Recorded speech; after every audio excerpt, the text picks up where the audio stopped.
I love musical instruments to use for a creative reset.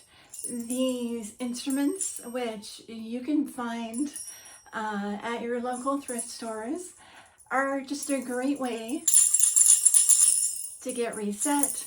It's a nice way to transition. You've got music, you've got movement, you've got sound. As you move back and forth across both parts of your body, you're getting everything realigned.